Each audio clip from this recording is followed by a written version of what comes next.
Forum Kerukunan Pedagang atau FKP Pasar Induk Cibitung dibuat jengkel dengan akibat dampak revitalisasi yang carut-marut. Selain pembangunan yang molor, mereka mengeluhkan mengenai minimnya lahan parkir dan sempitnya akses jalan. Ketua Koordinator Forum Komunikasi Pedagang Pasar Induk Cibitung, Asip Damiri menjelaskan sempitnya akses jalan menyebabkan kemacetan hingga ke Jalan Bosih Raya. Hal itu secara langsung juga berdampak pada menurunnya omset para pedagang. Informasi lebih lengkapnya akan disampaikan oleh rekan jurnalis kami dari Tribun Bekasi. Ada Rangga Baskoro yang akan melaporkan. Silakan rekan Rangga. Baik, selamat siang rekan Firda, selamat siang Tribuners. Bisa diinformasikan bahwa Forum Kerukunan Pedagang Pasar Induk Cibitung dibuat jengkel akibat dampak proses revitalisasi pembangunan Pasar Induk Cibitung yang carut-marut. Selain pembangunan yang molor, mereka juga mengeluhkan mengenai minimnya lahan parkir dan sempitnya akses jalan yang mengakibatkan lalu lintas di jalan di dalam Pasar Induk Cibitung dan juga Jalan Bosih Raya tersendat dari pagi hingga sore. Ketua Koordinator Forum Komunikasi Pedagang Pasar Induk Cibitung, Asip Damiri, menjelaskan bahwa sempitnya akses jalan menyebabkan kemacetan hingga ke Jalan Raya Bosih. Hal tersebut secara langsung juga berdampak pada menurunnya omset para pedagang. Kesemrawutan di Pasar Induk Cibitung menyebabkan para pembeli beralih ke pasar induk lain seperti ke Pasar Induk Kramat Jati Jakarta dan Cikopo Purwakarta. Pedagang jeruk dan bumbu ini mengaku penjualannya turun merosot tajam sejak proyek revitalisasi dikerjakan pada 2022 silam.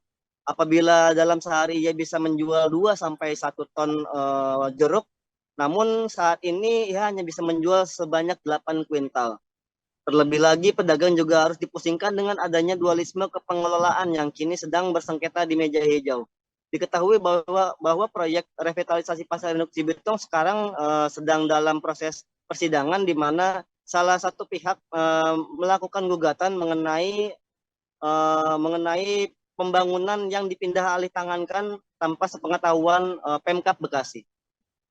Sementara itu, menanggapi hal tersebut, Ketua Komisi 2 DPRD Kabupaten Bekasi, Sunandar, menjelaskan bahwa kesemrawutan pasar merupakan buntut dari konflik internal pengembang yang berujung ke pengadilan. Konflik ini membuat pedagang menjadi korban. Bahkan ia mengkritisi bahwa pembangunan di Pasar Induk Cibitung tidak sesuai dengan perjanjian kerjasama yang telah tertulis. Beberapa temuannya diantaranya panjang jalan yang seharusnya selebar 9 meter hanya menjadi 7 meter saja sehingga mengakibatkan akses di dalam Pasar Induk Cibitung selalu macet akibat bongkar muat truk barang.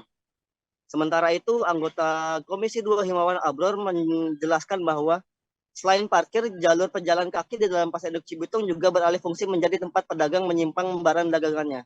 Sehingga masyarakat menjadi sulit dan sempit apabila hendak membeli sayuran ataupun yang lainnya di dalam Pasar Induk Cibitung. Demikian yang bisa diinformasikan, Firda, kembali ke studio. Baik, terima kasih rekan Rangga Baskoro dari Tribun Bekasi atas laporan Anda. Selamat bertugas kembali. Tribuners, akan kami tampilkan berikut wawancara dari Ketua Komisi 2 DPRD Kabupaten Bekasi, Sunandar. Berikut liputan Anda. Kegiatan kali ini kita kunjungan melihat dalam rangka mungkin pengawasan terhadap situasi kondisi Pasar Induk Cibitung Kabupaten Bekasi, yang mana memang pada saat rapat dengar pendapat kami menindaklanjuti waktu itu untuk pembuatan forum pedagang pasar atau SKP Induk itu SKP. Alhamdulillah sudah dilaksanakan. Yang kedua paling inti itu para pedagang yang relokasi kemarin ditempatkan kepada lebih layak, dan alhamdulillah tempatkan lebih layak karena bangunan mungkin tahap pertama sudah selesai. Pada itu yang alhamdulillah sudah dilaksanakan 2, dan kemarin pun kami mungkin kedatangan surat dari forum FKP ini, para pedagang ini untuk mungkin meninjau lokasi. Ternyata ada beberapa hal peninjauan lokasi ini, 1 tentang lahan parkir, 2 terkait tentang mungkin ada bangunan-bangunan yang memang tidak sesuai atau segmen yang sesuai dengan draft PKS. Terima kasih sudah nonton. Jangan lupa like, subscribe, dan share ya.